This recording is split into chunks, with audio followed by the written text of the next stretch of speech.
Meu nome é Fernando Santana e hoje a gente vai conversar sobre uma dúvida que surgiu no último vídeo que citamos a fabricante alemã de armas HK. A maioria de vocês já deve ter ouvido que a HK suspendeu as exportações de armas para o Brasil e também já deve ter ouvido alguma história por trás desse assunto. Eu também, então resolvi pesquisar para tentar entender o que foi de verdade que aconteceu. Infelizmente, mesmo na comunidade internacional, existe uma grande polarização política acontecendo. Não é só aqui no Brasil. De forma que eu resolvi me ater somente aos fatos que estão ligados a esse assunto. Nós não temos o menor interesse de envolver política neste vídeo. Então, repito, estou me atendo apenas aos fatos. Buscando informações inicialmente na mídia brasileira, eu encontrei algumas informações que não eram muito contundentes, mas às vezes apresentavam a fonte de onde eles tinham tirado aquela informação. Passei a checar essas fontes indicadas, também não eram tão interessantes. O que foi que eu fiz então? Vamos olhar na gringa. Então olhei vários sites com produção em inglês, também fui para sites de mídia de notícia alemão. Não sei falar alemão, mas hoje em dia a gente se desenrola aí com os aplicativos e programas de tradução. Sei falar o inglês, mas o alemão eu tive que desenrolar com a ajuda de programas.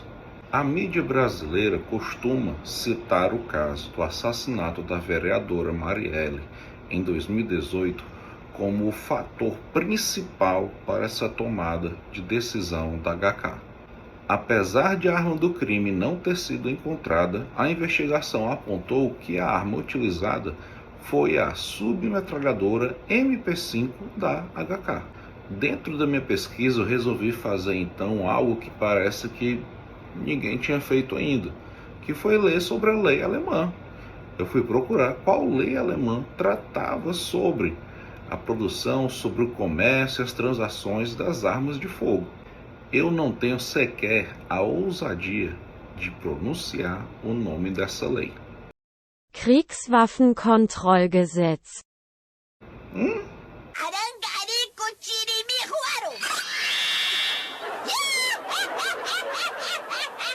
Repita.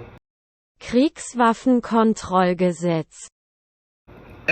Pois bem, essa lei foi publicada em 1961 e a última alteração que ela sofreu foi em 2002, de acordo com a versão em inglês que eu encontrei, que foi traduzida através do Ministério do Interior alemão.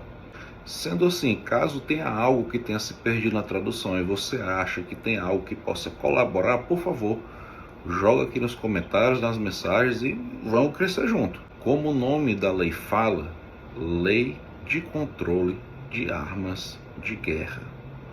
Mas o que essa lei considera armas de guerra?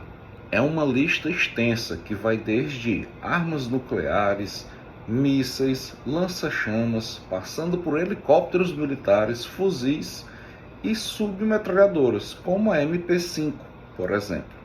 A seção 6 da Kriegswaffenkontrollgesetz trata exatamente sobre a licença e a revogação a qualquer momento de alguns pontos que vamos citar aqui. O indeferimento de licenças ou revogação a qualquer tempo que podem ocorrer se houver motivo para supor que seu deferimento prejudicaria o interesse da República Federal da Alemanha em manter boas relações com outros países. Houver perigo de as armas serem utilizadas para um ato prejudicial à paz, especialmente para uma guerra por território. Houver motivo para supor que o deferimento de uma licença violaria as obrigações internacionais da República Federativa Alemã ou colocaria em risco o seu cumprimento. Quem faz esse controle é o governo federal alemão. O Escritório Federal de Economia e Exportação ainda estipula que deve haver uma cláusula de destinatário final. Ou seja, ela diz que aquela arma só pode ser vendida para aquele destinatário e só. Não pode haver a transferência para outra pessoa.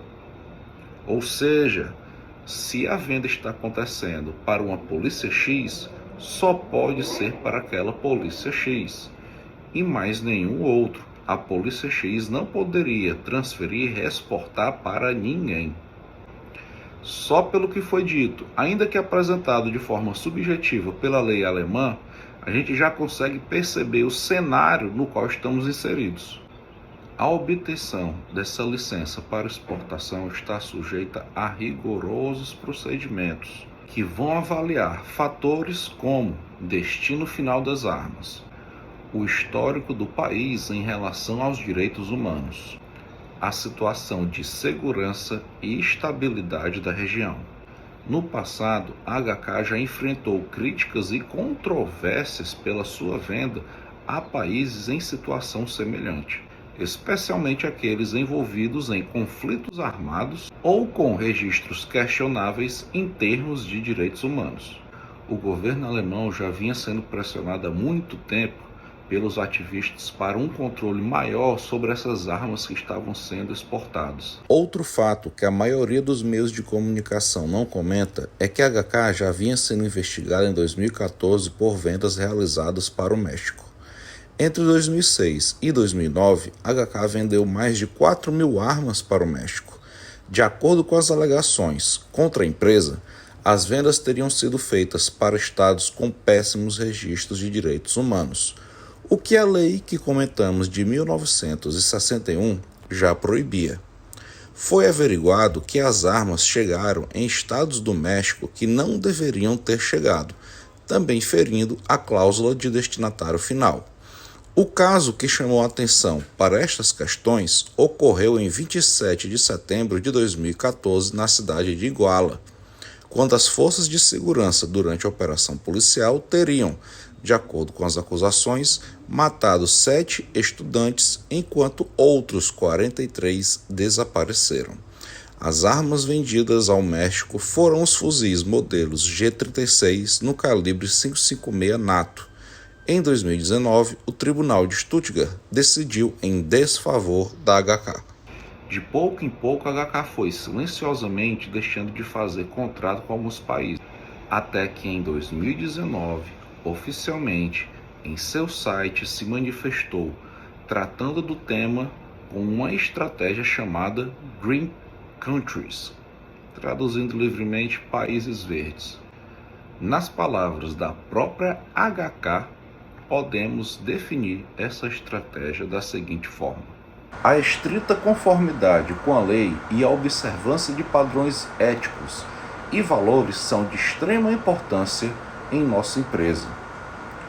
Produzimos armas que significam proteção e segurança, apenas nas mãos certas e em conformidade com as regulamentações legais e princípios morais.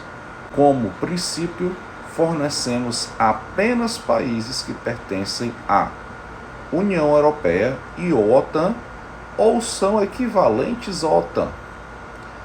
Essa regra de exportação também se aplica a todas as nossas empresas afiliadas. Cabe aqui ressaltar que a Alemanha, pós-Segunda Guerra Mundial, passou impulsionada fortemente por uma cultura pacifista, cobrando maiores regulamentações sobre o uso de armas e sua exportação na Alemanha. Assim, não foi apenas o Brasil que ficou de fora dessas exportações, mas todos aqueles países que não se encaixaram nesses parâmetros.